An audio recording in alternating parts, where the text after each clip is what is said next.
Assalamu alaikum.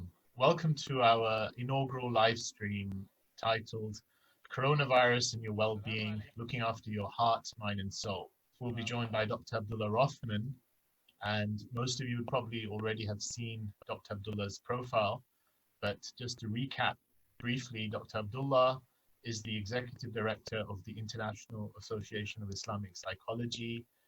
He's obtained his PhD in psychology on the whole topic of an Islamic model of the soul and how that can benefit people as professionals from Kingston University.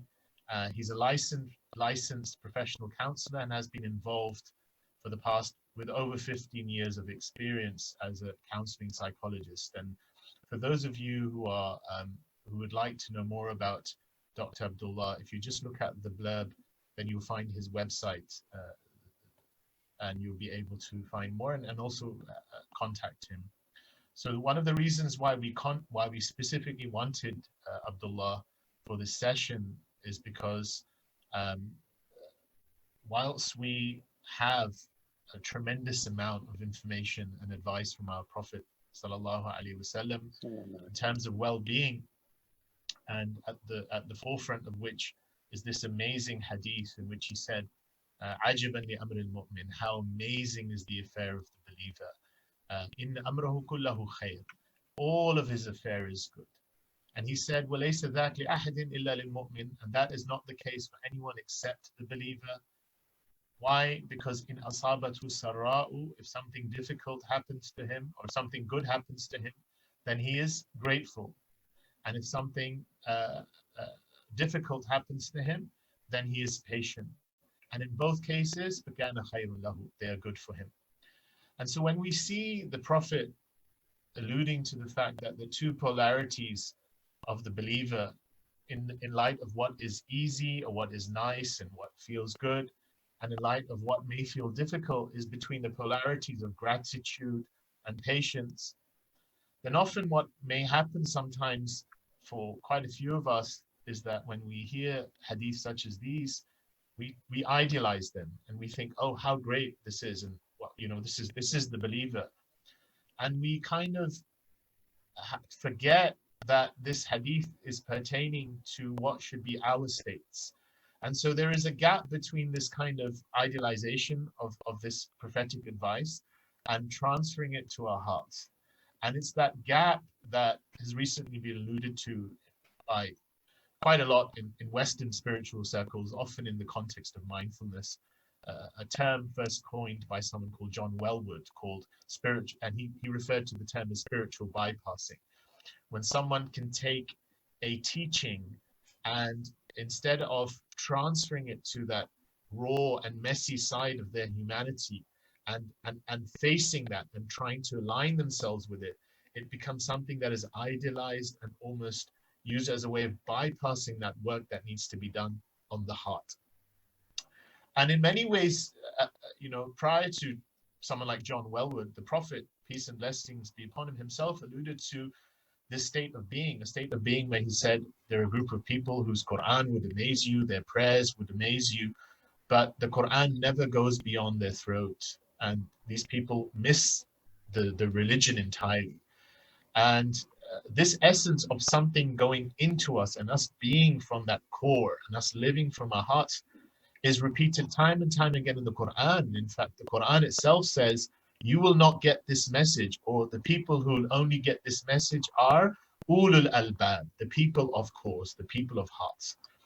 And so one of the reasons why we specifically wanted Abdullah for this inaugural live stream was because, knowing Abdullah personally, alongside his professional experience, Abdullah's own personal journey has been from that position. And that was how he ended up becoming Muslim. He traveled across the world seeking that heart-based spirituality and he met different communities.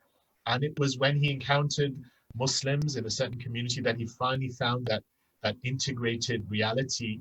And that's why it kind of brought itself into his professional life and why he is involved in this at a very important level. And so what we're hoping to get from Abdullah today is It's kind of practical advice as to how to transfer these teachings and how to live from that heart space, how to bring that felt experience into the heart. And so just before we hand it over to Abdullah, I just wanted to mention that being a live stream, we're not really going to be in a position to offer specific psychiatric advice or speak about people's affairs in a very specific way. But what we're hoping to do is to just talk about the general spiritual realities and address points in a general way. So if someone is feeling stress, if someone is feeling anxiety, and then by all means we can explore that. But if someone is looking for specific professional counseling advice, then I would advise you to contact Dr. Abdullah directly at the link we have. So without any further ado, Abdullah, over to you. Please enlighten us. Assalamu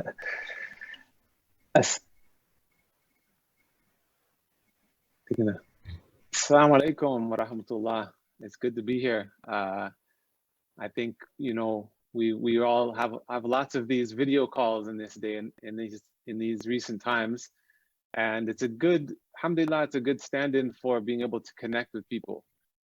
So much of what the work that I do, and I think Sidi Yusuf as well, is this idea of suhbah and coming into contact with people and you know, having hearts inspire other hearts.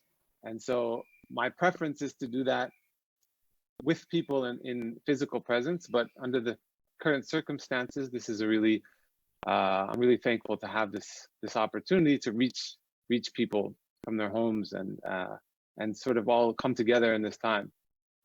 So I think thinking about this context that we're in, and you know, the fact that we're all isolated to our homes and aware of this current situation outside of our homes, it can really increase a lot of anxiety, and it can be really difficult to try to make sense of, and it can also exacerbate some of the struggles and issues that we sort of normally have been dealing with in our lives.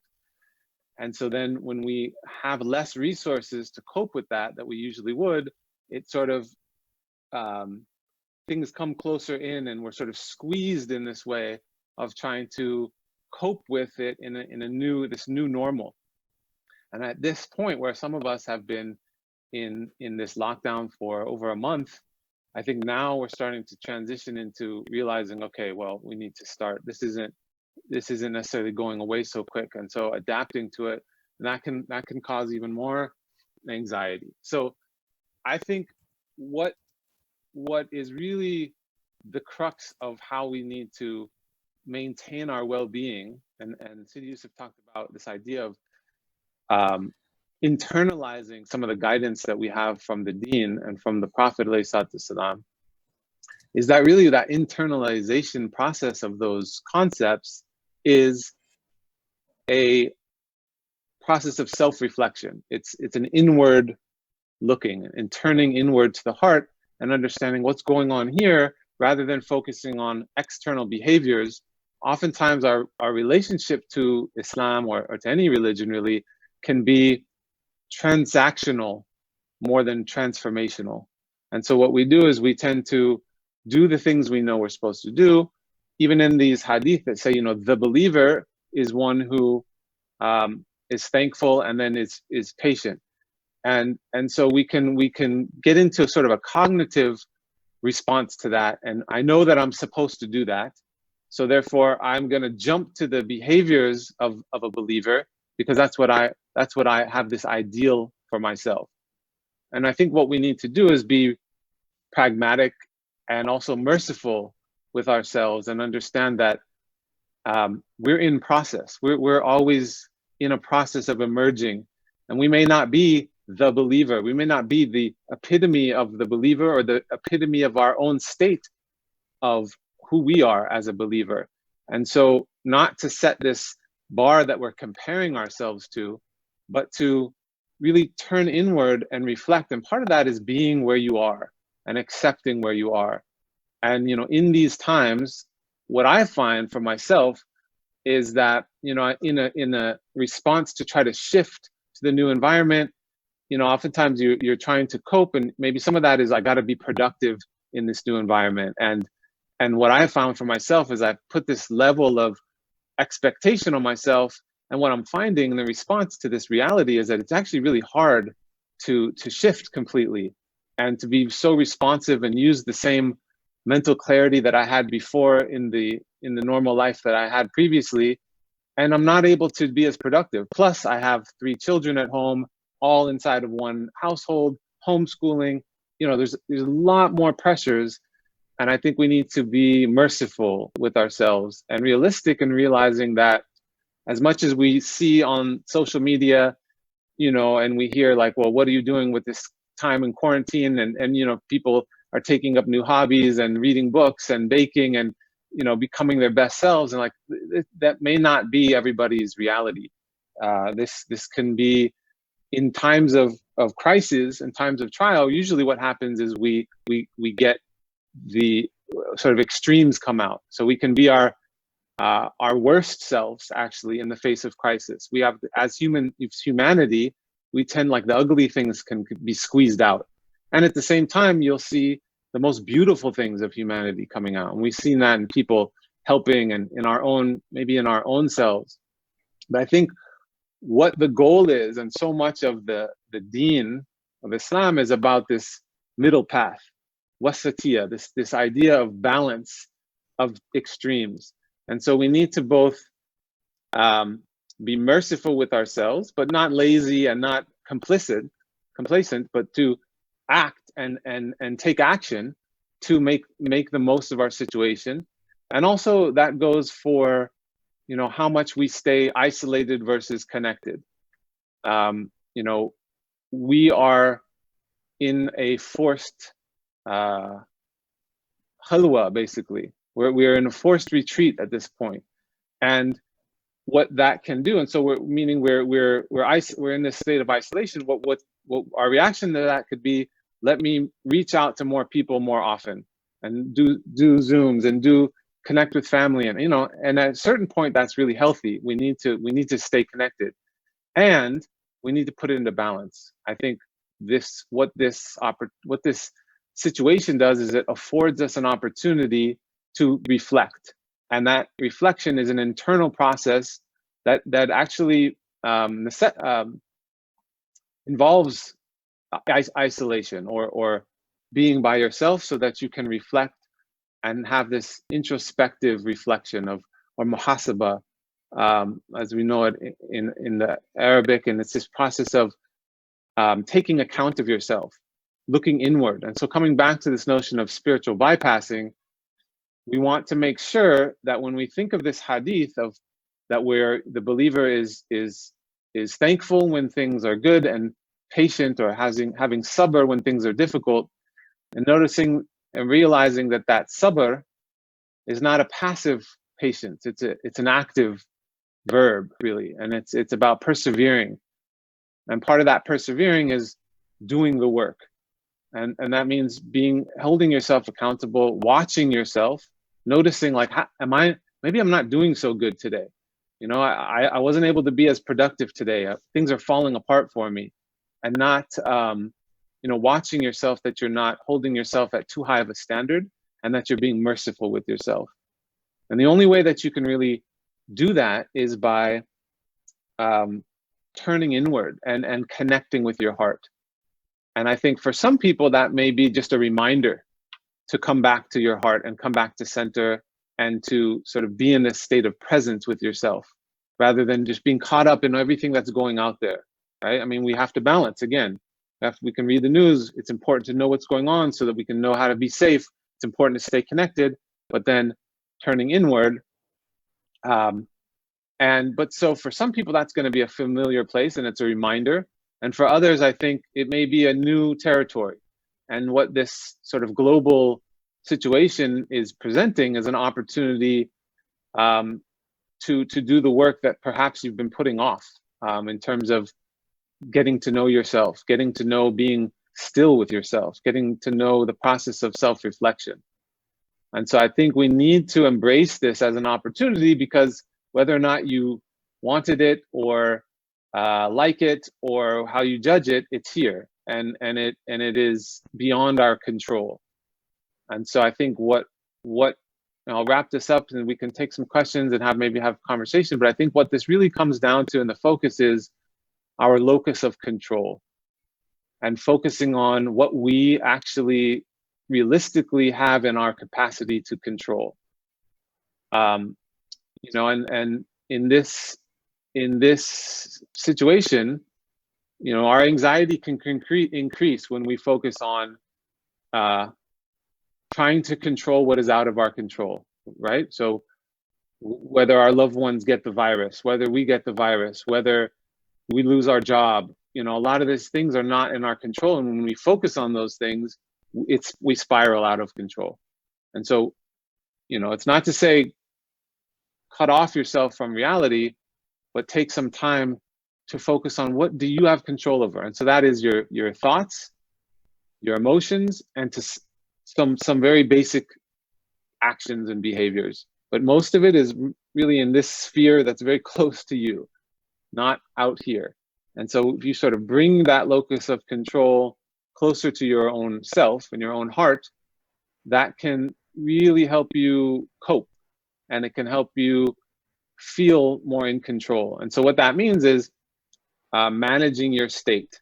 So that's like taking time to be in your heart, taking time to reflect on your thoughts, clear your thoughts, taking time to be in a state of dhikr, of remembrance. And then also it's going to be behavioral things like doing things in your house that help you feel grounded, having routine. What can you do in your own home to make things just feel a little bit more normal and in control? So I think we could go on, I could go on and on, but I think it'd be nice to hear how people are personally managing in these times, and you know, any questions that people have that might be able to help, inshallah, with some tools even, or some ideas of how we can shift to adapt to this situation. Okay. Yeah. Jazakallah khair, Sidi Abdullah. Before we just go to the calls, I believe the producer has put the meeting ID out there, and I believe we've got a couple of people in. So before I go to the first caller, I think what we'd be, based on what you said, I think one of the things that would really be good that could come out of this, when you mentioned self-reflection, was the how. I think a lot of people just don't know how to do that. And maybe at some point in the course of speaking to the callers or otherwise, you could give some of the listeners a practical kind of guidelines as to this is how it could work. Just not necessarily the only way, but the way that you, in your own experience, is a way that can be done. And also ways to bring to the heart gratitude. A lot of people think gratitude is somehow a natural state, and it should be a natural state, but often, just as much as we can't embody sabr, we can't embody gratitude. And so maybe ways by which we can embody gratitude and ways by which we can actually embody sabr. So we're going to go through to the first caller, and I believe that's someone by the name of Sharif Shauki. So Sharif, over to you. Could the producer just let him through? And Sharif, yeah. Okay, so we've just lost Sharif, but we've got Sister Noha. So Sister Noha, feel free to ask Abdullah any questions you may have. Okay, so we're just waiting. I think she's... Noha, feel free to ask Abdullah any questions you may have.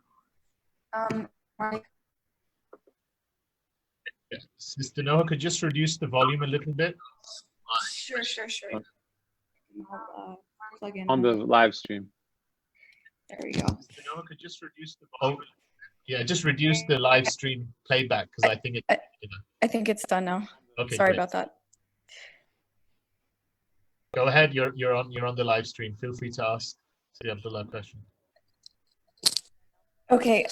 So I thank you for being here. I appreciate this. I had two quick questions. One was basically what Sidi Yusuf Jah, what you just asked is, how do you go about doing that inner work? You know, that self-reflection process is something that we talk about a lot, but what does that actually mean in practice? What does that look like? What kind of questions should I sit with myself?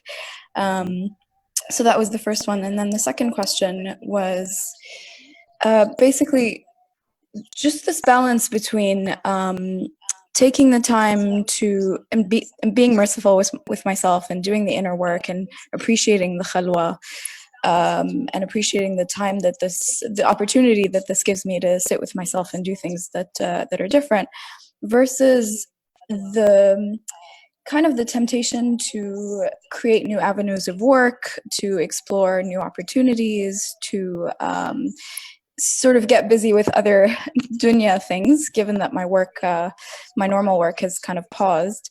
So there's this desire to explore new opportunities, and I don't know, and I find myself frustrated with the busyness that creates. So I'm not sure where that balance is between just sitting in the moment versus exploring new opportunities that emerge in this time. Yeah, thank you. No, those are two great questions. I'll start with the second one. I think that it's a matter of, again, balance, or this middle way of wasat, this concept of wasat and wasatiyah, of balancing these. So you said the temptation to start new things, to be productive, to use this as an opportunity to sort of perhaps do the things that have been on your list that you haven't been able to now that your work has gone down, and then the sort of how that can roll out of control into busyness versus stillness and being with yourself.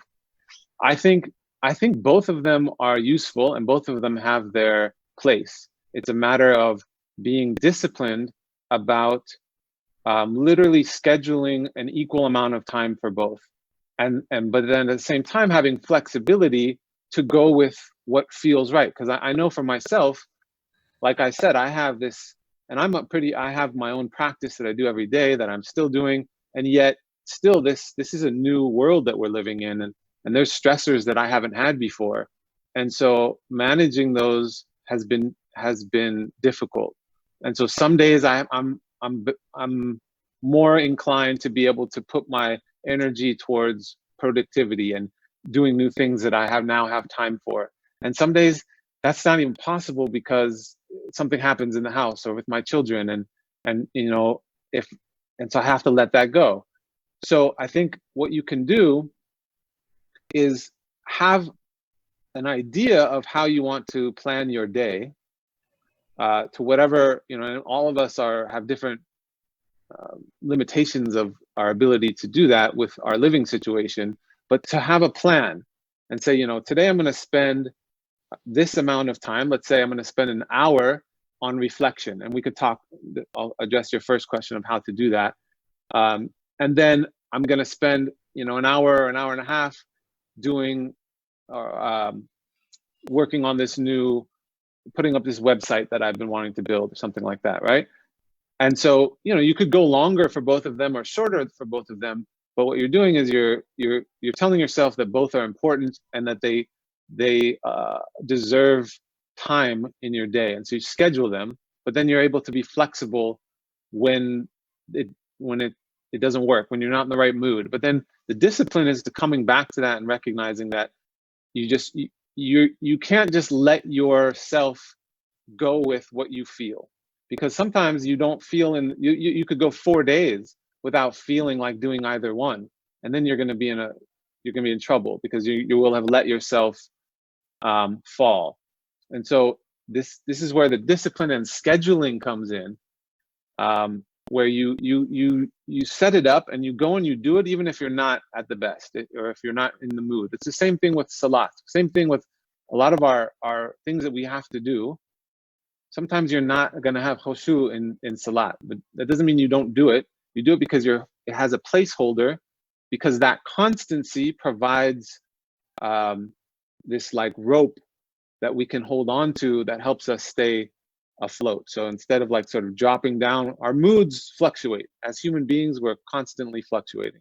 But what we want to do is have some sort of thing so that we don't go too far down or too far up, but we're sort of here. And so scheduling and being disciplined about doing the schedule, even when you're not in the mood, is really an important factor of that.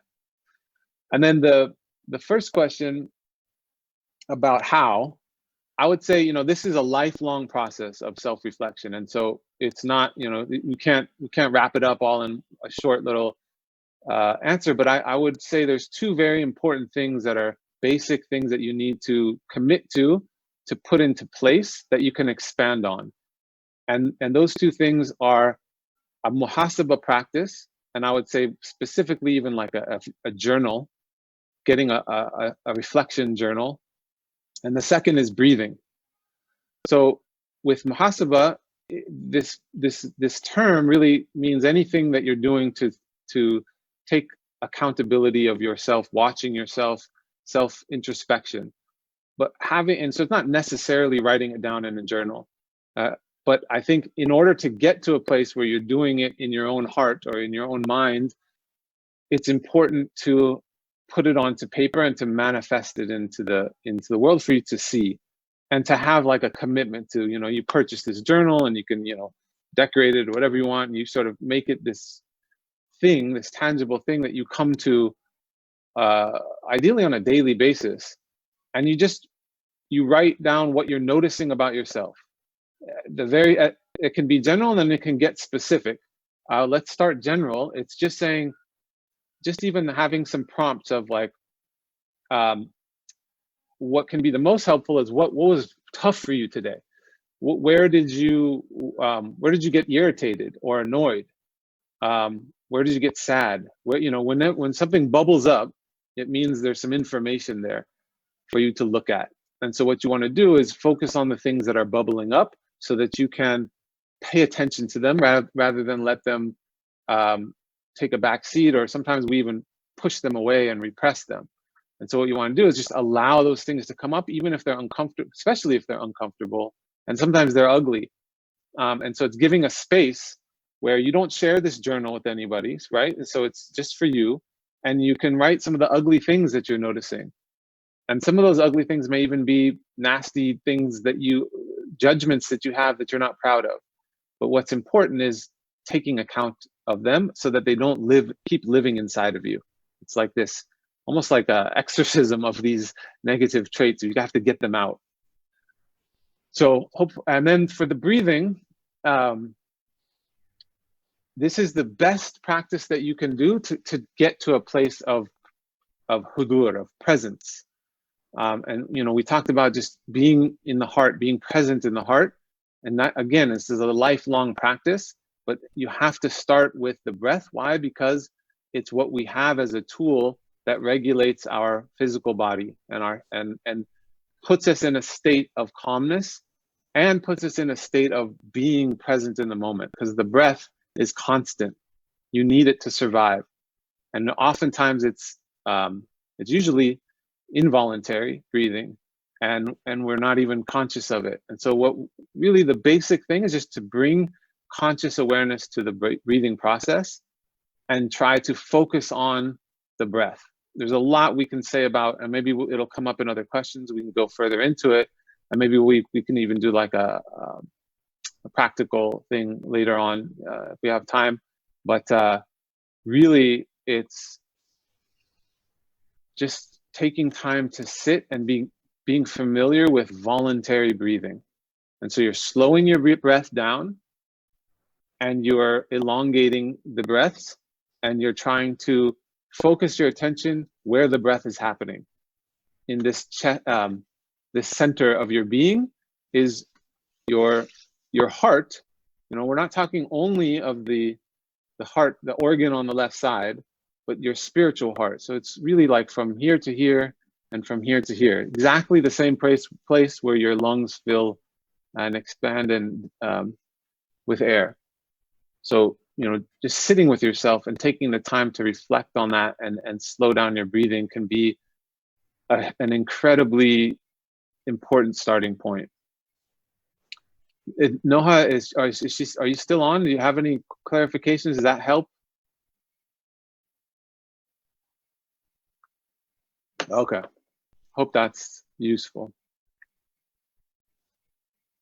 Okay, so Jazakallah khair. Thank you, Sister Noha. That was a great question to start off with. And Sidi Abdullah, we're going to take you up on that offer of a guided demonstration at the end of Okay. this. And I think that will just help put things in more concrete terms for Yeah. the listeners and the viewers.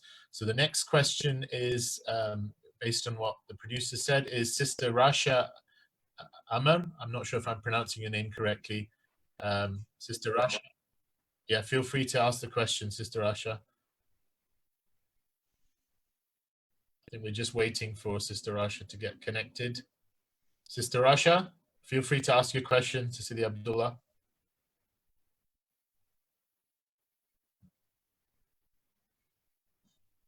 Okay. She is. Okay, we've just lost Sister Rasha, but is there anyone else? Tariq, I'm speaking to you used to hear. Okay, so in the meantime, I'll just take up, Sidi Abdullah, some of the things you said.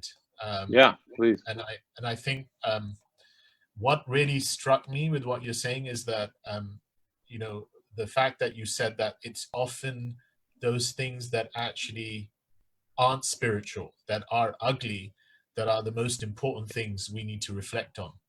Because I think those of us who sometimes do take up a practice of reflection and muhasabah, we get pretty freaked out when we see what's actually, you know, what's coming up and what's surfacing.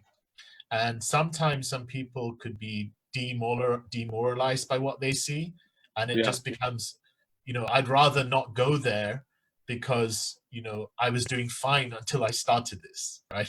Until I started this, I felt I was, you know, I was pretty cool. And then now that I've started this practice, I'm seeing something in me, or more than seeing, maybe I'm feeling something in me. I'm feeling anxiety that previously I wouldn't have felt. I'm feeling something that previously I may have shut myself towards feeling. And so this is often a block that people who start practicing have to encounter. And I'd just be interested in what you have to say to people who do encounter. Is that the norm, and what should someone do when they do get those experiences? Yeah, and no, it's a good point. And this is why I'm constantly saying be merciful with yourself. I think this work has to be grounded in self-love.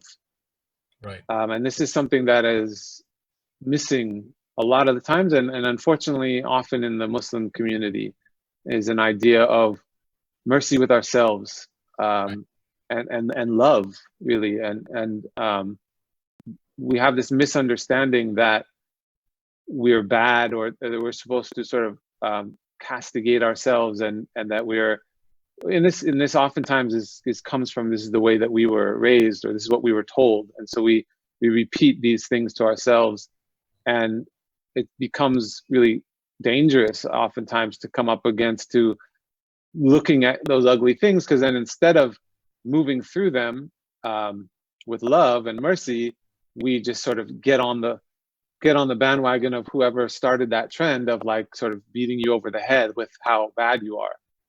And this is not the idea. This is not the point. And this is really not the picture of it's not how Islam posits it. You know, this is not, you know, we know if you read the Qur'an, and we're told this all the time, and yet there's sort of this dissonance between these things, that Allah is all merciful, and that you can come with all of the sins in the world, and, you know, all of the bubbles of the foam of the oceans of the world, and Allah will forgive and continue forgiving and fully forgive. And I think we don't tap into that enough. What we need to do is open our hearts to receive that mercy and that forgiveness for ourselves. But we can't do that if we don't learn how to access the heart to then open to it. So it's sort of a chicken or the egg thing. You know, would I say that people shouldn't do the self-reflective work and look at ugly things until they're completely loving and merciful for themselves? No, because then you'll never start.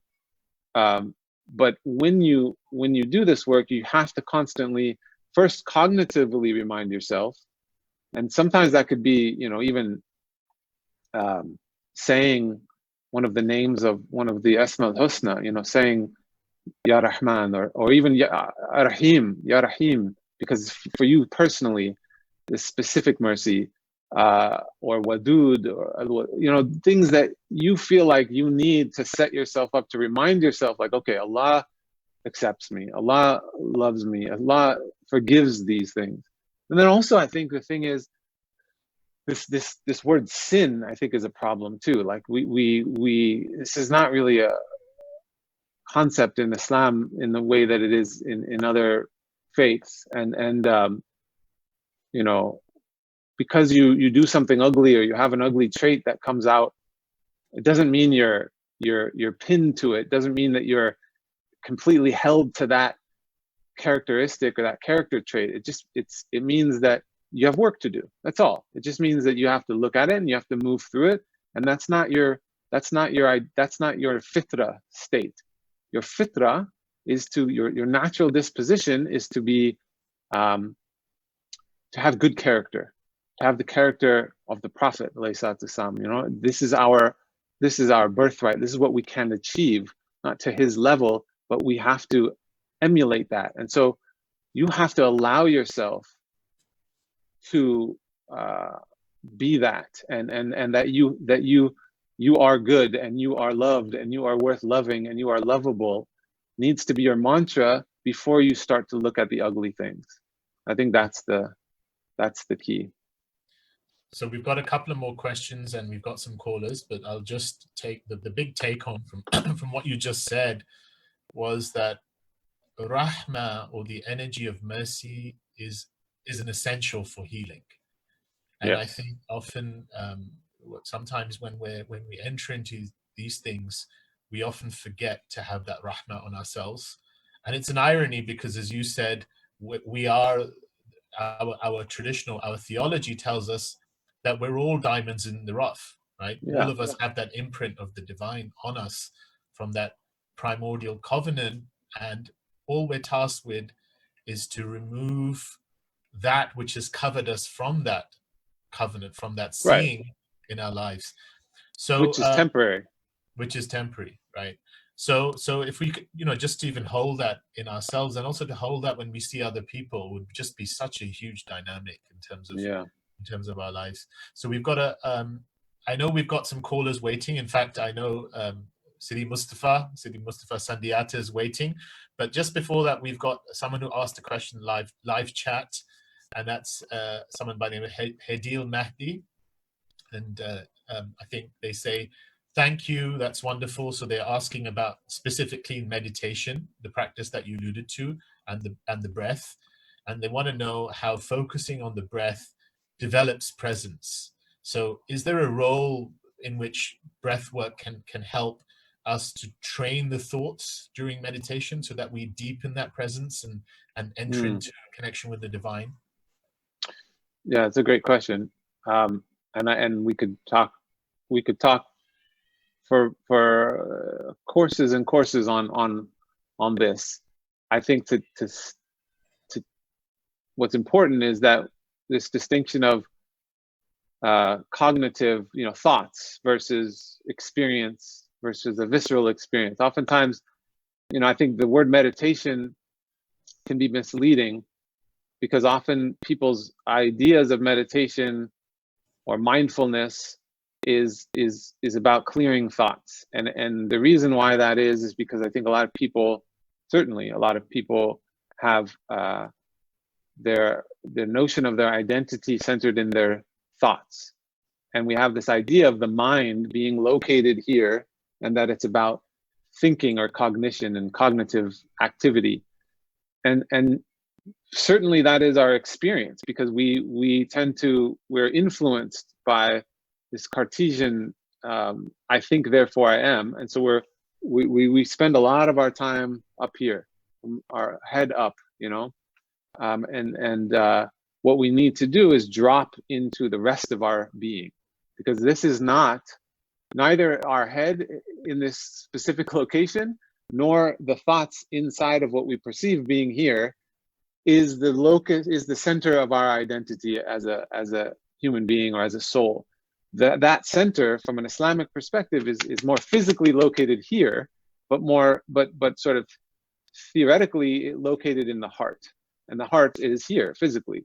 And so what you need to do in order to get into a state of presence is to literally, I would say, bow your head to your heart, figuratively and physically, right? So you're orienting your attention to this specific location in your body, but you're also allowing your thoughts to sort of take a back seat and to get into an experience of feeling what it feels like to be located in your body.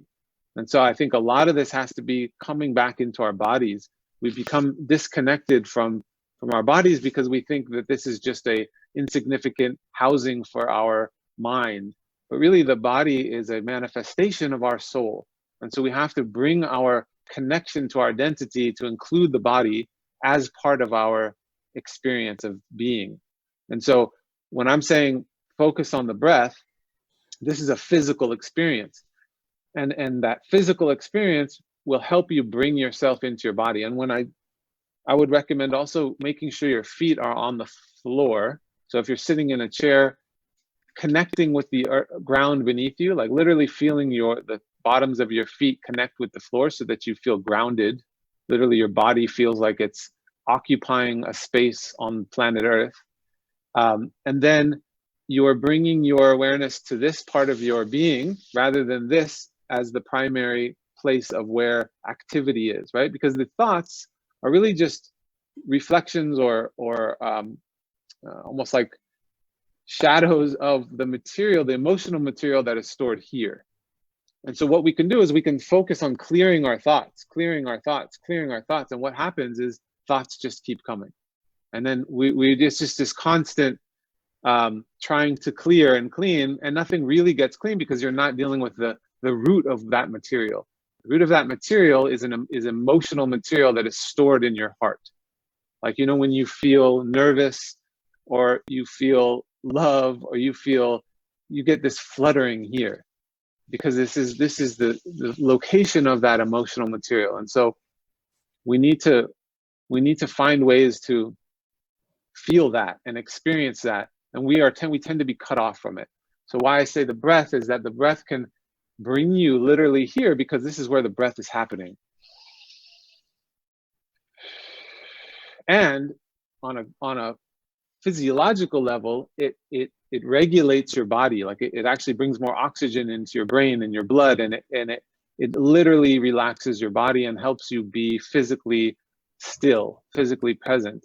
And you know, there's all kinds of connections to this and reasons for this, but that's I guess a basic answer. Okay. Can we take Sidi Mustafa in? Yeah, is Mustafa still there? Just want to remind live callers, Sidi Mustafa, if he's not listening to the live stream, just turn it off so that so we don't have the interference. Okay. In the meantime, I think we've got a couple of more questions, Sidi Abdullah, maybe on the practical demonstration of the breath work you're doing. So maybe we'll leave that for the actual demonstration at the end. Okay. Because a few people have asked that question. One thing I would say is that there's also been a question, I think Sister Maha has asked a question that's very specific to her circumstances. So the notion of the identity-centered thought. Sidi Mustafa, if you can turn off the live stream because there's a lag, so that we can. I think. Certainly, that is our experience because Mustafa, Sidi Mustafa. Yeah. So basically, those who are calling in or have to ask about specific scenarios to do with their lives and issues, I think something like that is better. Dr. Abdullah, Sidi Abdullah is better contacted privately because scenarios about our personal lives and our relationships are probably not the best forum to discuss on a public live stream. So if we want to take advice on that front, then it's always better that we speak privately and confidentially. So just to let the listeners know, we are obviously here, and Dr. Abdullah is here to support everyone in whatever scenarios they have, but this forum would not be the one for that. So Sidi Mustafa, are you there? Yes, Sidi. Inshallah, the mic's yours now. Okay, just wa alaikum salam wa rahmatullahi wa barakatuh. Allah barak fikum, Sidi. MashaAllah, this is very nice. Two questions, two general questions. One, how do you join subjugating the self, the nafs, with self-love? That's the first one. The second one is more in general towards teenagers who maybe have some sort of depression issues already before the coronavirus pandemic, and are now stuck in home. What could be some things for them to do as well? Yeah, that's it. Great, thank you. Those are clear and concise questions. I'll start with the second one. I think depending on so for teenagers, and I would say particularly male teenagers, physical exercise is extremely important to release pent-up energy, to bring balance, to sort of help somebody cope, to release aggression, to all kinds of things. And I think one of the things that this lockdown can do is limit people's access or ability to exercise, especially if people had a certain sport that they did, or they went to a gym, and all those things are shut down. And what is left in its place is sometimes takes a lot more self-discipline, and that sometimes people can, you have to find ways creatively to stay active. So I think that this is more important than I think people realize for teenagers, that they need to have a constant physical activity where they're like sweating and out of breath. What this does is it balances the system. There's so many hormones happening that can really affect somebody's psychological state, and it can what can be frustrating for them and for us in dealing with them is like, well, why don't you just get it, or how come this is happening, and then they're trying to solve things with like thinking or discipline or moral education, and it's not going anywhere because there's this hormonal imbalance that needs to be put into place. And so I think prioritizing that is really, really important. Outside of that, I think it would depend on the specifics of the situation, but certainly what it's going to come down to is going out of your way, whether it's for the parents in support or for the teenager themselves, if they have the motivation and they have the wherewithal to put the time in, is that they need to get creative about creating opportunities to do whatever was working for them before now in this new environment. So that means, putting a considerable amount of ingenuity into redesigning daily life. So, your house can't be treated the same way it was before. Because oftentimes we came home as a place of refuge from our lives outside, and home for teenagers oftentimes is just sitting in front of the TV or video games and sleeping and eating. And if they're making that mental connection with home still, that's going to be a problem, because then they're just going to be doing that all day long, and it's going to really mess with them more so even than an adult, because they need routine, they need connection, they need creativity, they need physical activity. And so you just have to, whatever it takes, rearranging furniture, rearranging people's rooms, just getting a little bit extreme in the way that you treat your home differently to meet the needs of these people's routines. Hope that's helpful. And then subjugating the nafs versus love. this is why I say first, love has to come first, sort of. It's like the foundation with you subjugate onto. And some of that can be theoretical, of just, or like aqidah, like your belief of recognizing, reminding yourself that you are from Allah, and that Allah has breathed His ruh into you. So therefore, you are, in essence, worthy of love. You are made of this spirit from Allah that is pure. And so you have to remember that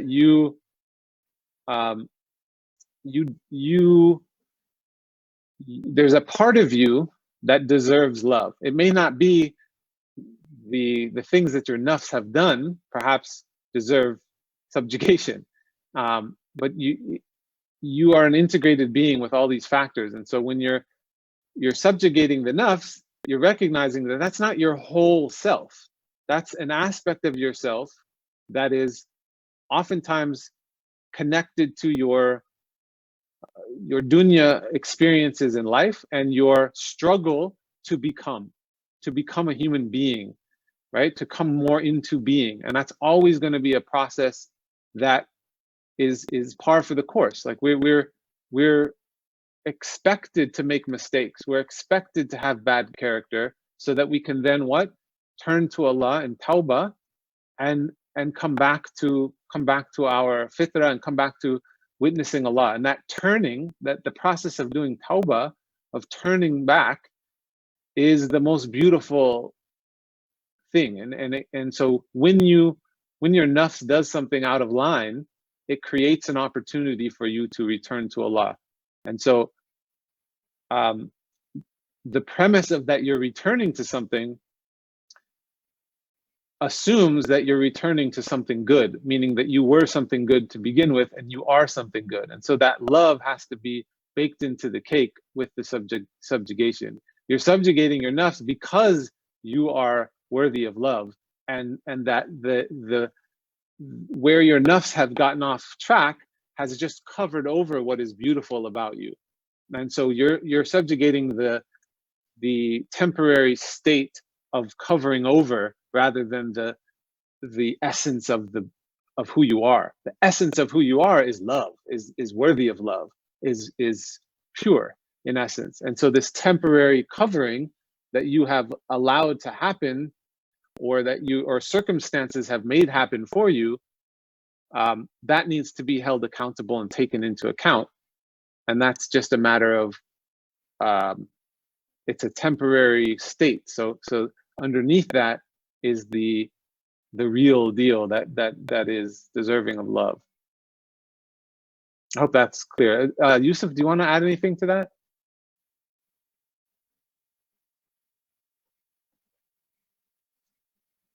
Sorry, I just realized I was muted. The only thing I'd say, and it's pretty much the same lines of what you said, but just to emphasize it, and I know Sidi Mustafa knows this too, but they're two different selves, right? They're two different. So when we talk about the part of us that we're meant to love, that's the ruh, that's the original self, that's who we really are. And the part of what we're meant to rectify, or what we're meant to loam, like we're meant to literally blame and to censor and to cause it to, not blaming in this kind of a castigating way, but when it is the false self, is that self that is the imposter. It's that. And so what we're blaming actually is the falsity of it all. What we're blaming is that identity that's pulling us out of who we are. And the backdrop is always that rahmah for who we really are, right? And so it never reverses itself. It never turns into a kind of an ultimate castigating of our essential selves, which can happen. This kind of paradigm where someone starts, I'm a loser and I'm a failure, and then that's called the victim narrative. And then the alternative to that is when someone says, I'm a winner and I'm the best, and that's the victor narrative.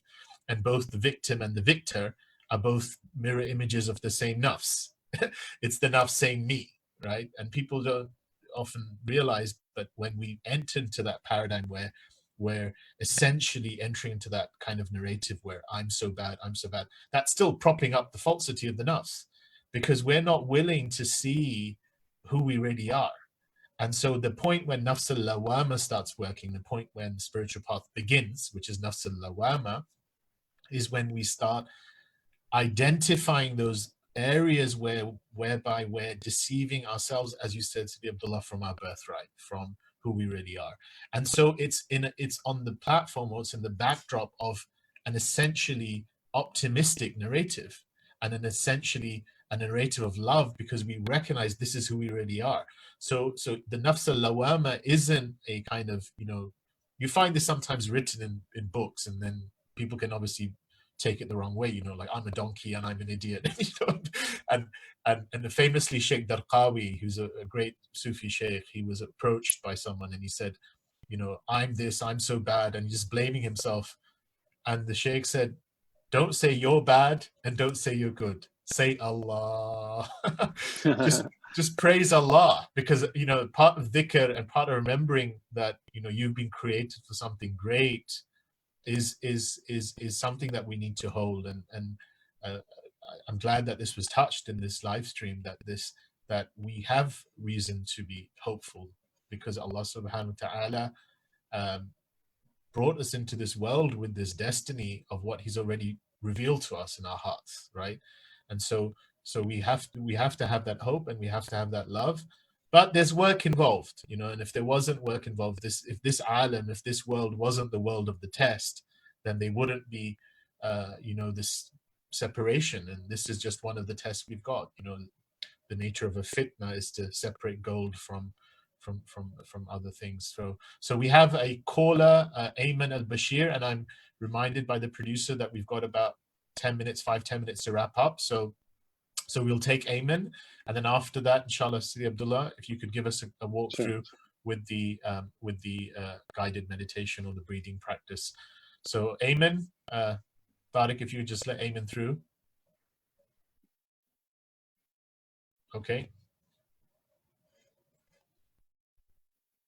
Okay, we're just waiting for Ayman to come through here, and I think this will be the last call. So really grateful for all the people who've called in and all the people who asked questions. And if there's anything else that you feel, once again, that you'd like to speak to Sidi Abdullah about, then we've left you his website in the blurb, where you can contact him directly, just underneath the YouTube and the Facebook live stream. So you can contact him. There's also there on the website, whether or not you want to reach out to me personally, but just there's some resources there in terms of things to read, videos to watch, information that might be useful, inshallah. Okay. Is Sidi Ayman here? Is he online? I think his mic's still muted here. So Tariq, if you could help unmute his mic.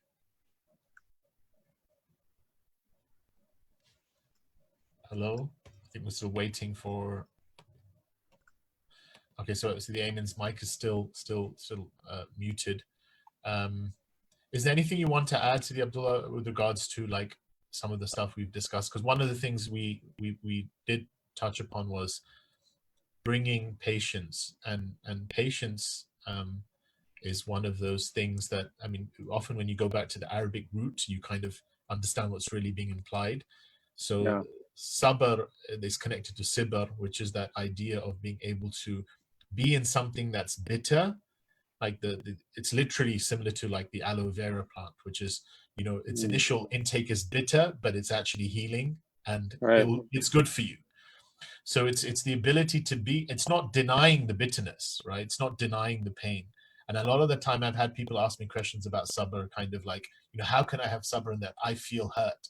Well, that's part and parcel of sabr, right? Sabr is not denial, right? So do you want to touch on that while we aim to come back? I think oftentimes people perceive that in order to get over something, you're getting over it or around it or avoiding it or waiting for it to pass. And so people think sabr is, well, okay, I'm going to sit here and I'm going to wait until Allah takes this thing away from me. And that's not necessarily what's meant by sabr. The bitterness of the aloe vera is that that bitterness is what brings the healing to your system when you take this aloe vera. So you need the bitterness. Because what it does is it's like a detoxification. It brings toxins to the surface so that they can be expelled. And if you're constantly pushing down the toxins because they're uncomfortable, you're essentially just repressing growth, right? And so what we think we're doing, or what we're doing, is we're repressing the pain and the uncomfortableness of dealing with the bala, the tribulation that we're in. But that what we need to understand is that the process of getting through it, this is what it is you have to go through, not over or around or under. Because if you go over, around, or under, all you're doing is putting off the process of what Allah has given you to bring you to the next maqam, right? In your growth, the next station of your growth, you have to take that bitter pill. And so it's about sitting with yourself, sitting with the difficulty and moving through it. And so what's through it, what's on the other side of that bala, that trial, is an opportunity, or the bala itself is the opportunity, and what's on the other side of that is Allah, essentially, is your next step of being revealed to what Allah is manifesting for you. And so what you don't want to do is try to avoid that because it's uncomfortable. What you need to do is sort of embrace the uncomfortable parts, because you have to connect that notion of being uncomfortable with growth. I don't necessarily like the saying "no pain, no gain," because that sounds, I don't know, is it sadistic or masochistic? I can never find one. But it's not that we want to invite pain, but what we have to understand is that through difficulty comes growth, and through bitterness. And so this is why cultivating a place of presence and being able to be still and be with ourselves is part of being with what's uncomfortable. So if the sister is saying, but I'm angry, like, that's for you to experience. And if you avoid it, all you're doing is kicking the can down the road. You're just pushing it off to when dealing with it later. So one of my teachers said, you pay now or pay later. And this is in akhirah as well. Like, if you don't get the work done here, you're gonna have to get it. You're gonna have to do it when it lasts longer. So pay now. Better that you pay now, meaning deal with what comes to you, and have sabr. And that doesn't mean passively not doing anything. It means persist with the uncomfortableness. Let it there. Why am I uncomfortable? First, just say I'm uncomfortable, instead of saying I wish I wasn't uncomfortable. I'm uncomfortable. This is painful. Wow, this is really tough. This is why the breathing is so helpful, because what you're doing is you're releasing so that this air can come into that pain or discomfort. What we do is when we constrict, it's like qabid. When we restrict, we can't allow for this opportunity to come. Whereas if we expand, we allow to go through it. This expansion allows for growth. And so when our lungs expand, our heart expands, we allow more room to sit with what's uncomfortable, and we actually literally move through the coverings on our heart and our nafs. Our nafs is covering our heart. And we just can't do that work unless we're willing to sit with the discomfort. Okay, Jazakallah khair. Jazakallah khair, Sayyid Abdullah. We lost a couple of callers, but we've got the final question during that. Okay. And then with this, we won't be taking any more calls, because after that we'll be doing a guided practice, a demonstration from Sayyid Abdullah.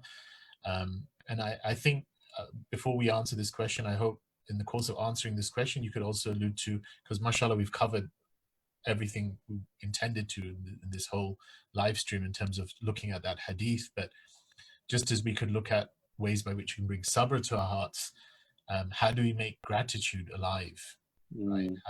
Because I think often what is the barrier to gratitude is this sense of expectancy, or this sense of like, this is just normal, whereas in reality, everything is a constant gift and a miracle from Allah subhanahu wa ta'ala, being itself. So how can we bring this sense of wonder and you know, they say to see Allah subhanahu wa ta'ala's blessings at every moment.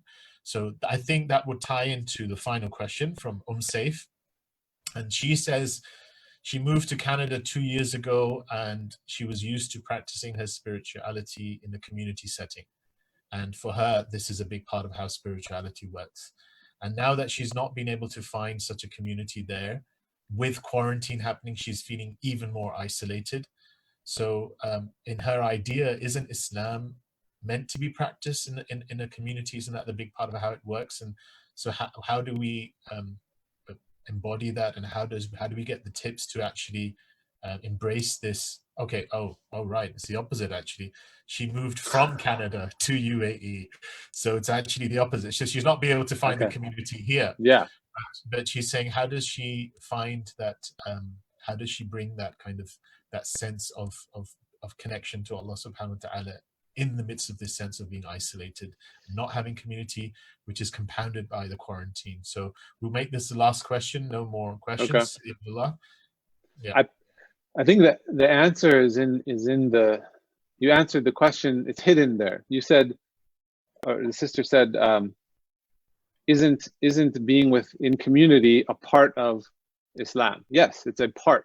It's a part of how we do this, but it's not the whole thing. We need to be in Jama'at. Jummah is to come together once a week, right? And yes, you get more benefit by praying in Jama'at, but then we also have a lot of direction to take responsibility for ourselves. We know that we're not held accountable. There's no vicarious salvation. Just because your brothers and sisters are doing well, you're still going to be held accountable for what you do. We stand before Allah alone. And so it's our responsibility to make sure that we are doing our work individually. And when we look at the Sunnah, we look at the lifestyle of the Prophet, alayhi salatu salam, he was doing a lot of practice alone, a lot, on a daily basis. And we forget that. We sort of somehow remove that from when we look at the Sunnah. We look at, because he was also extremely active in the community. He was constantly working with people and helping them through their problems. He was going to the masjid. He was eating with people. But then there was a time when he was just with his family, right? And he reserved time for his family. And so that's like a smaller group of people. And then in the middle of the night, he spent time alone by himself, him and his Lord, for hours on end, every single night.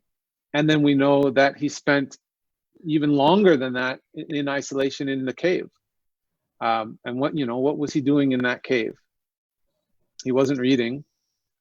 He wasn't with people. He was literally in isolation.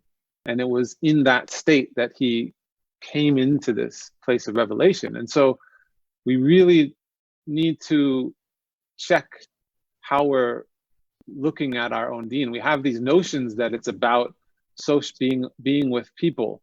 But I think a lot of that comes from the collectivist cultures that Muslim societies are a part of. And that's healthy. That's a part of Islam. And it's a welcome part of our Muslim identity and culture, but it's a part. It has to be put into balance. Again, wasatiyah. So almost you can look at it, however much time you're looking to your community for support and finding connection, you should be spending the same amount of time, I would say, if not more, individually feeding yourself. Meaning, or really Allah is the one that's feeding you, but you have to individually have practices that open you up to receiving this, being filled up by Allah. You can't rely on other people to fill you up, otherwise you're setting yourself up for problems, because there's not always going to be, as you know, as you're experiencing now, you're not always going to have that net or that support network. And then clearly on Yawm al-Qiyamah, you won't have that either. So prepare now. And I think this is why, this is why we have Ramadan once a year, but really this is just a reminder of what we should be doing. A lot of Ramadan is also, we tend to think it's only about community. We go to people's houses, we go to Taraweeh prayers at the masjid, there needs to be an element of individual spiritual reflection in that. And I think it's, again, just almost a scheduling thing. Look at how much time you're spending with people, and if you feel like you are in need of that, and when you don't have it, you don't have any other way to fill up, then it's a message for you to learn how to be filled up alone. And that just means you're going to have to spend some time reflecting, you know, and using this opportunity that we have now to do that. And so I think we'll move into now ending with talking about some practical exercises that inshallah will help with that, what you can do when you're with yourself. Yusuf, do you want to add anything? I'll just mention here, I mean, it's such an important thing that, and it's one of those things that are rarely discussed, but there must be some tremendous secret in the fact that the revelation came to the Prophet when he was in that cave, in that state of seclusion. Yeah. And as you pointed out, he maintained a period of seclusion that would continue to do throughout his daily practice. And once a year, he'd go for the i'tikaf, where his wife said it's as if we never knew him, right? He would be in that seclusion. So there is a role in Islam for this kind of, and the scholars have written about this. Sheikh Abdul Ghani Nablusi and others have written about the role of going into seclusion. And this was actually a practice, and still is a practice, of many spiritual paths where they go in for a period of time. But the goal isn't the seclusion itself. So there means towards an end. And what they often speak about is that a person he becomes in the state of khalwa fil jalwa. So he enters into a state of being alone with the one, wherever he is, whether he's now in a state of seclusion or whether he's with a crowd. And so this emphasis on community is to recognize, yes, we are one body and we get strength to one another. This is part of our humanity, right, in a way of connecting one of us. But the goal is that this then leads us to be ultimately with Allah subhanahu wa ta'ala. And that we're with Allah subhanahu wa ta'ala, whether we're in a community or we're with Allah subhanahu wa ta'ala, whether we're alone. And often the scholars speak about the immense benefits that can be reaped of this private, going into retreat and focusing on our hearts. So I would advise Saif and a lot of us and inshallah those of us listening that to see these things as opportunities as well, right? This is we haven't had a say in this, but in a way we might not get another chance to have this kind of time. So inshallah, Sidi Abdullah, if you could just wrap it up with a kind of a demonstration, and then inshallah we'll wrap this thing. So I think the most basic and useful practice is that you should do something that you're able to keep up daily. So you're going to have things the most benefit that you do constantly. When you leave it, it tends to, you don't reap the benefit of it. So it's established, like we establish the salah, not just pray the salah when we feel like it. You establish it, and it creates then an opening for you. And so you'll see the most benefit when you have constancy rather than lots of time doing it, right? So it's better that you focus on what's practical for your situation. And even if it's 5 minutes only a day, it's better than that it's every day 5 minutes than that it's an hour every 3 days, okay? So that's a really, really important thing, is make it as short as necessary for you to keep it in place.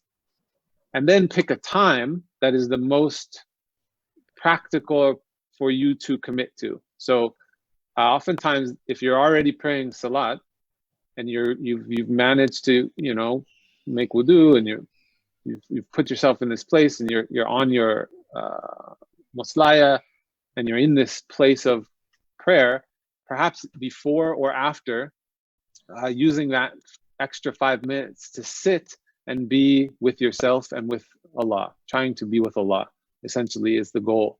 And so, but you start, the goal is to be witnessing Allah, to be in presence of the remembrance of Allah, be in Allah's presence. But the avenue to that is first being present with your own experience of human being, connecting with your being. And so I would say, first, that's just sort of reminding yourself of where you are. Physically, even just, I sometimes squeeze my fists and tense my muscles to sort of remind myself that I'm in my body. And so what you're doing is you're locating yourself in place and time. And then if you're sitting in a chair, like I said before, make sure your feet are firmly planted on the ground and that you're sitting comfortably with your spine as erect as comfortable, because what that does is it opens up it puts yourself in alignment, literally, physically, because what we're trying to do is put our souls into alignment. And so we need to do that in every way. So put your body into alignment, put your spine into alignment. What it does, it naturally opens your chest to be able, and expands your heart, essentially, and allows the breathing to happen more fluidly. And it just sort of puts things in order in your being. And then you essentially want to just sort of create a space of stillness, and that is the most important thing to begin with. Then you can get into working on increasing that ability to be patient and to be still with yourself by increasing your familiarity with breathing voluntarily. But so there's these first steps to sort of setting the tone to just be present in that place where you're located. So that may be like focusing on external things first so that you get in. You know, like sometimes it's, wow, you know, I'm really aware of this radiator sound over here. And just acknowledge that you're aware of it, and then bring yourself to attention of presence here. And then what you want to do ideally is be taking like a diaphragm breath, which means that you're breathing more fully, essentially. So that you're slowing your breath down and you're bringing air into your lungs, and then when you exhale, you're letting the air exhale, but then you're sucking in your stomach a little bit and breathing out the rest of the air. What that does is it expels this sort of stale air that we usually aren't, because we're usually not taking full breaths. And then you're just going to slowly allow yourself to your chest to expand, and you want to get to the point where you're just taking as slow and deliberate breaths as possible. At first, that's going to maybe difficult for you if you're not used to doing it. Then you'll find that you can't really take very deep breaths. This will increase over time the more you get familiar with it. And so allow yourself to be where you are, and don't get too stuck in the mechanics of it. But again, just remember the goal is breathing slowly and long. And then as your thoughts come during this process, what you want to do is just remind yourself, I'm focusing on my breath, right? So by focusing on a physical activity, it can help refocus getting caught in this whirlwind of rumination in our mind. And what you want to do is just try to shift again, like bow your head to your heart and recognize that right now I'm paying attention to what's happening here. And that may even be noticing what tension is in your body. Oh, you know, I can feel some tension that I'm storing here. It's better that you focus on the tension in your shoulder than what your mind is telling you. You know, because your mind could be thinking of other things. It could also be judging what you're doing. Oh, this is dumb, or I'm not really good at this, or this isn't for me, or I can't concentrate. You're telling yourself these narratives that are essentially just taking you away from the moment. And this is constantly happening because we are sabotaging ourselves. And then unfortunately we have shaitan sort of feeding into that and seeding those thoughts. Oh, this isn't right, or this isn't part of Islam. Nobody told you to breathe. You know, this isn't good for you. This isn't, whatever it is, it's really just taking you away from being present. All this is being present. When we look at the Prophet ﷺ, he was in a state of presence. He made people feel present, and even his breath was solid and constant and fluid, right? And so this comes from we have to have a practice to emulate that experience. So you just, you know, any of those thoughts that come to sort of take you away from the moment, just bring it back to this physical place and this physical process. So that's what I would say for starters. There's all kinds of things you can do to increase it, but the most important thing is that it's constant. You're able to keep up with it, so it's small, and that you are being in your body,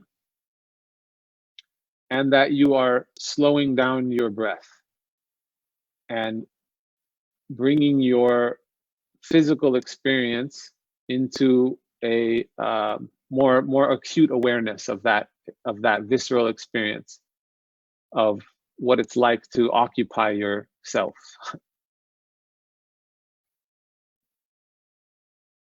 So, Sidi Yusuf, do you want to say anything, or any points of clarification or thoughts as we close?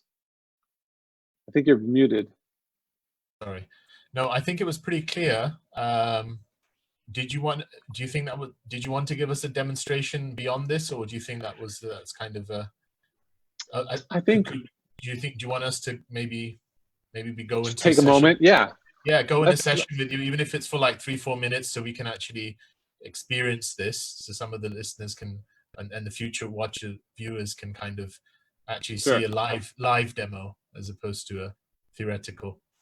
Okay, I'll focus just on the breath, because what we can do also is get into trying to sort of guided meditation and trying to be, but and that's necessary. But I think when we're talking about just like some basic things that people can do, it's just really getting familiar with being still and breathing. And right. So if you, in order for me to do that, I can't really talk. So I'll just demonstrate what it would look like to come into that place of stillness and breathing. And you can even monitor, if people watching want to look, like how long I'm breathing for. Usually we're breathing for milliseconds, if not, Just before we do that, Sidi Abdallah, because so inshallah, it's fine not speaking, because inshallah, we let the silence speak for itself.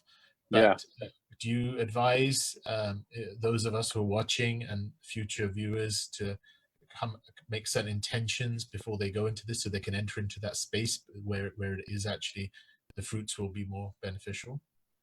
Yeah, I mean, I think like anything, anytime you start anything, saying Bismillah, and remembering that the only reason you're doing this is to come closer to Allah, right? And the activity of what what we're using the word meditation for is really just an avenue to come into where we would normally be if we were living a more fitra lifestyle.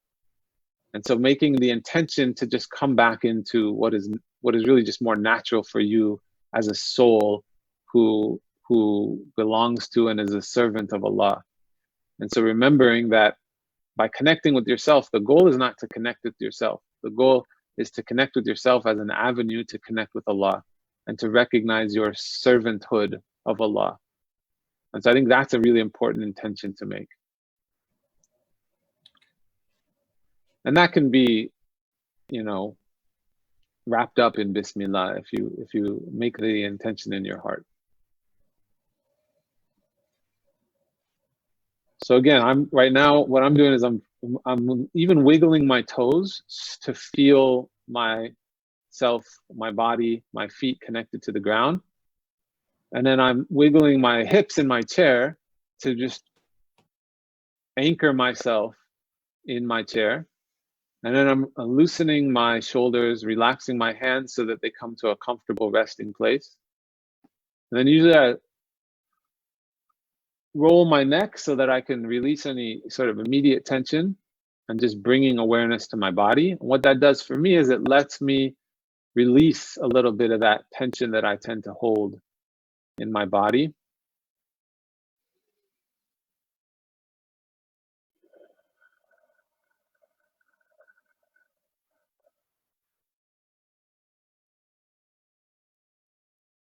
So if you notice, that was one exhale.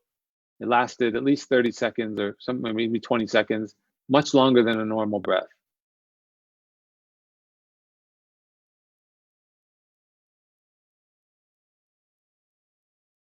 And when I start off, usually I want to scan my body. So what I do is I do a scan What that means is just bringing awareness from the top of my head, following down through any tension in my face, recognizing it, trying to let go of it, scanning down to my shoulders, noticing tension and letting it go. Maybe my shoulders drop a little bit. And then I drop down to my hips, and I can tell that I'm holding some tension there, just releasing that and letting it flow all the way down into my feet. And then bringing my awareness to where the breath is happening in my chest.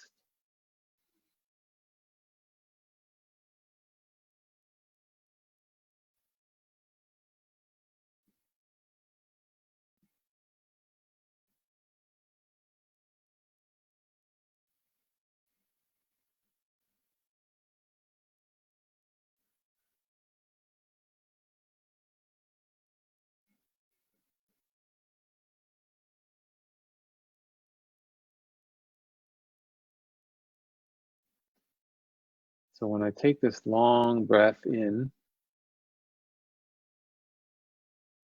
when I come to the top, I'm holding it for just a second, and then releasing it, but not holding my breath, just sort of pausing and being in that moment at the point of a full expansion.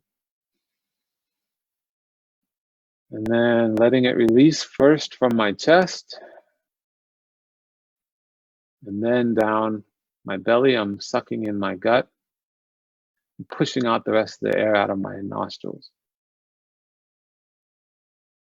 And as I exhale, I'm sort of visualizing a release of any stale air, as well as just sort of negativity even.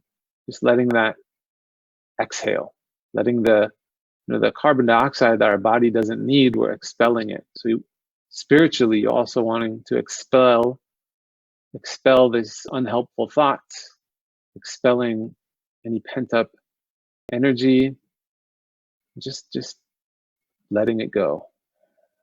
And then when you're breathing in this new, fresh, pure air that is a gift from Allah, that we have this air to sustain us. And when you breathe in, you're breathing as your lungs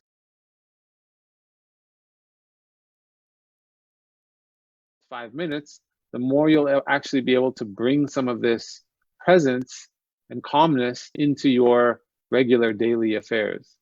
And that is the ultimate goal, is that this doesn't just stay within this practice, but that this practice builds this capacity in you to be able to utilize this as a resource for when you need it, especially and more, acutely as we cope with the challenges of this changing world, that we have these tools to recognize what our locus of control is, and that we can't control the virus. We can't control whether our risk is going to continue, or whether it's changing now. We've lost our job, or maybe it's not as what it was before. These are all things that are outside of our control. And so we want to balance what we can control, tethering our camel, but then what we really can control is where we are internally, what is our state. And so having this practice of coming back to focusing on what you can control will really help you in coping with all of these changes and this uncertainty in these times, inshallah ta'ala. Okay. Jazakallah khair, Sidi Abdullah. Just a quick point on that. Mashallah, it's really interesting. I mean, I have a contemplative practice that I do myself, and without having heard what you've said before, and also not having consulted any books or anything, it follows very similar kind of procedures in terms of first allowing for sound, just pure hearing. And it's interesting, the Qur'an says, "Inna hadha dhikra," this is a message for someone who hears, right? Al-Qassama is able to hear really, purely hearing. And then just sometimes I go through just these senses and then just dropping, and just the other day, they tend to get resolved with exactly that beautiful hadith of the Prophet, which was, you know, can we dissolve ourselves in light, right? Can we encounter that light that Allah subhanahu wa ta'ala says that is the underpinning of the heavens and the earth, Nur samawati wal ard. And Allah commands us to look towards the heavens and the earth, but he says look at what is in the heavens and the earth. He doesn't necessarily just say just look at it, but what is in it, and that includes ourselves. Right. And one of the great scholars, when he interpreted this hadith about, you know, make light before me, light behind me, light in my muscles, light in my veins, light throughout, light on my right, light on my left, and then it ends by saying waj'alni nura, make me light, make me light, make me light. He said that is free me from me, free me from that nafs. And one of the great salihin used to actually make that dua in his sajda after he said the praising of Allah subhanahu wa ta'ala, then subhana rabbil a'la, and then he would make that dua. So alhamdulillah, we can't take any more callers because as usual, okay, I'm so tempted because this is someone I actually know, Hibo, but Sidi Abdullah, can you spare some time, or should we just wrap things up now? Let's ask our producer. Tariq, what's your take? Because then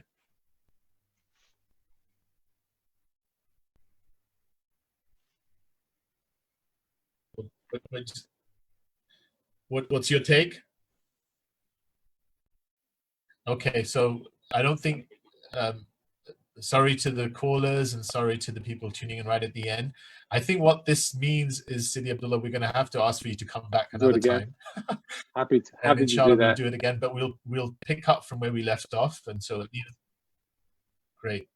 And so, any of the callers, any of the who wanted to come in, what we're going to do then, we'll pick up from where we left off, and maybe we could go deeper into the practice of what you touched upon, and also talk about how I think as a Muslim community there is this intrinsic sometimes a kind of a fear or a mistrust of what's considered an other. Okay, oh, this is a guided meditation. I can't, someone might say, well, I can't think of this practice happening, and I think this is part of the travesty that we've stopped evaluating things from their realities, and we just look at things and just take things as kind of by what we construe as being another.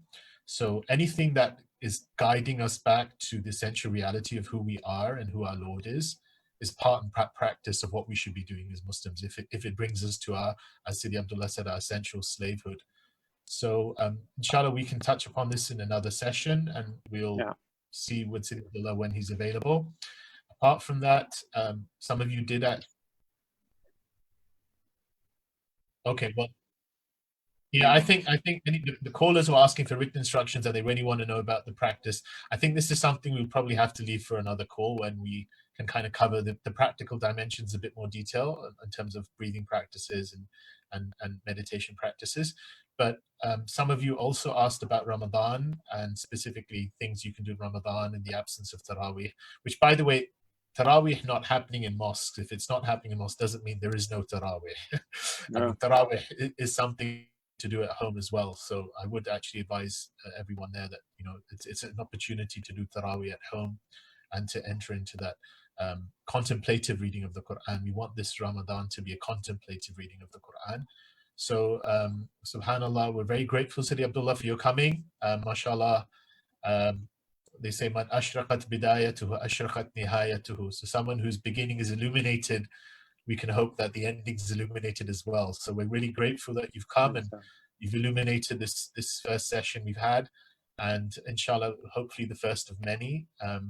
So that will end with the dua, the prophetic dua. Subhanak wa bihamdik, subhanal azim, wal asr, inna al-insana lafi khusr, illa alladhina amanu wa amilu as-salihati wa tawasaw bil haqqi wa tawasaw bis sabr. Assalamu alaikum wa rahmatullahi wa barakatuh.